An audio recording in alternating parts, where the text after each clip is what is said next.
Madagascar est un pays partenaire important pour le Japon au niveau diplomatique. Depuis ces 60 ans, nos relations n'ont pas cessé de croître l'amitié, la coopération. Et je dis, c'était en effet le cas aux 3 niveaux, donc au niveau diplomatique, entre les gouvernements, et aussi au niveau du commerce, de l'investissement et du business privé, et aussi au niveau de l'échange des peuples, notamment de la jeunesse, dans le domaine de l'éducation et tourisme et la culture, etc.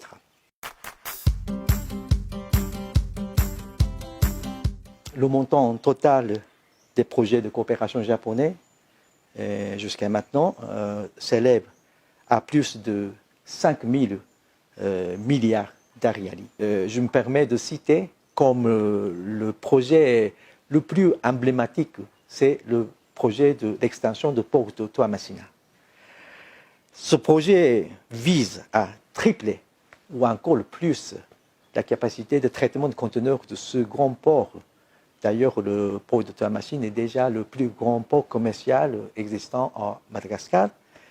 Donc, on va viser tripler ou éventuellement quadrupler la capacité d'ici 2026. Le montant total de prêts concessionnels alloués à ce projet s'élève à 411 millions de dollars. Donc, c'est le plus grand projet de coopération du Japon jamais réalisé jusqu'à présent. Avec ce projet-là, on peut espérer de voir ce port commercial se développer en hub, grand hub régional dans l'océan Indien. Le montant total de l'importation annuelle du Japon s'élève à environ 14 milliards de dollars US. Le montant annuel de l'exportation du Japon à Madagascar est à peu près 1,1 milliard de dollars US. Donc vous voyez, au niveau de la balance commerciale, Madagascar est beaucoup excédentaire par rapport au Japon. Et Madagascar exporte au Japon plus de 10 fois plus qu'au Japon exporte à Madagascar. Comme la balance commerciale de Madagascar est déficitaire dans la totalité, l'importation du Japon des produits malgaches contribue grandement à équilibrer la balance commerciale en faveur de Madagascar. Je dirais tout d'abord, le Japon importe beaucoup de produits malgaches, tels que nickel, cobalt. Tous les deux sont des produits de projet Amatobi, mais aussi des épices comme la vanille, girofle, et vêtements, poissons, fruits de mer, etc.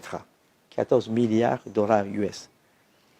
Quant à l'exportation du Japon vers Madagascar, le Japon exporte à Madagascar des articles comme l'automobile, la machine, médicaments, produits de caoutchouc comme les pneus, etc.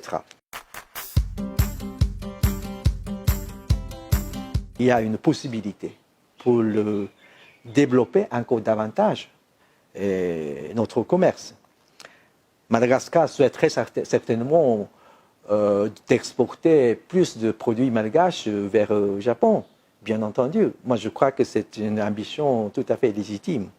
Mais toutefois, il est à noter que le marché japonais n'est pas le marché facile.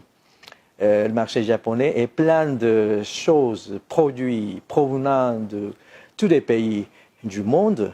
Et le marché japonais est extrêmement concurrentiel, j'ose dire. Les Japonais ont toujours le désir de se procurer des produits de qualité et aussi de façon stable. Et il est donc nécessaire d'établir la confiance business afin de développer le business avec le Japon. Pour promouvoir le commerce et le business encore davantage avec le Japon, je crois qu'il faudrait améliorer, renforcer la confiance de business à Madagascar. Et aussi, il faudrait développer des produits malgaches qui s'adaptent mieux au marché japonais ou au goût des Japonais. Nous sommes un peu spéciaux pour notre goût.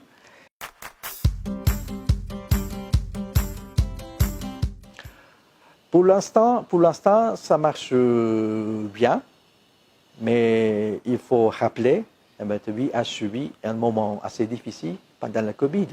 Ils ont fermé toute une année la production. Pendant cette période, le projet n'a pas gagné aucun centime. Mais tandis qu'il a fallu maintenir le système, maintenance, etc. Donc, il est primordial d'essayer de maintenir le niveau de production de façon stable. Mais il y a beaucoup de facteurs qui proviennent, soit les conditions sanitaires, le Covid, et aussi le calendrier de vols étrangers pour l'importation des matériels, pour la rotation de personnel, et aussi le coût des matériels qu'on utilise pour la production. On dit maintenant tous les produits sont très chers, importation, n'est-ce pas? Donc il y a des facteurs qui opèrent de façon un peu complexe. Mais j'ose dire, pour l'instant, le prix de nickel, cobalt dans le marché international, c'est assez bien. Donc il y a l'opportunité pour l'Ambatobi, pour attraper, pour la perte qu'ils ont eue. Donc il faut travailler dès maintenant.